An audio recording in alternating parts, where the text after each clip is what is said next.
Prenez bien note de ceci, vous qui êtes en pleine mêlée, qui connaissez cette furie de l'oppresseur, et savez à quelle âpreté l'ennemi poursuit la réalisation de ses plans.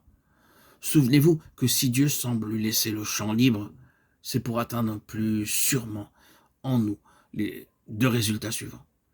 Il veut premièrement que nous acquérions une connaissance expérimentale de l'infinie grandeur de sa puissance, et qu'elle ne doit pas être à l'infini de cette puissance pour qu'un ange soit tout ce dont il a besoin pour réduire à rien l'immense armée assyrienne. D'une part, donc, il veut que nous fassions la découverte de ce qu'il a et de ce qu'il y a d'infini dans sa puissance.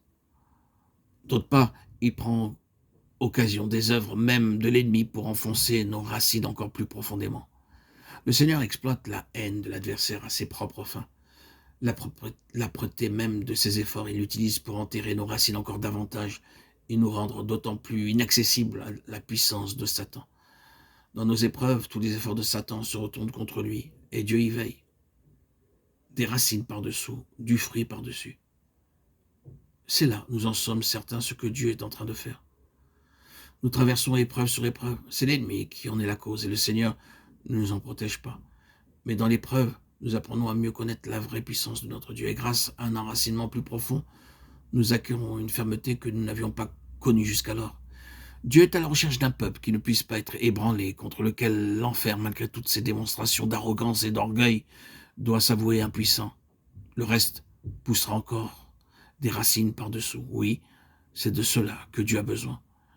Rappelons enfin, puisque Dieu nous compare ici nous compare à des plantes, de quelle nature est la sève dont nous vivons, devenue une même plante avec lui par une mort qui ressemble à la sienne.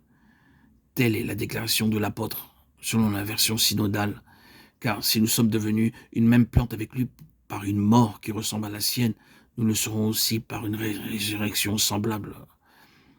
Ah, si souvent c'est l'ennemi qui est l'occasion de notre identification plus complète avec Christ dans sa mort. Ses assauts, ses provocations, ses accusations, tout. Ah oui, tout.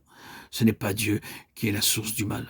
Mais, par contre, il le permet. Combien donc le Seigneur a-t-il pu mettre cela dans nos vies? Tel est bien souvent le cri de nos cœurs. Pourquoi cette chose-là?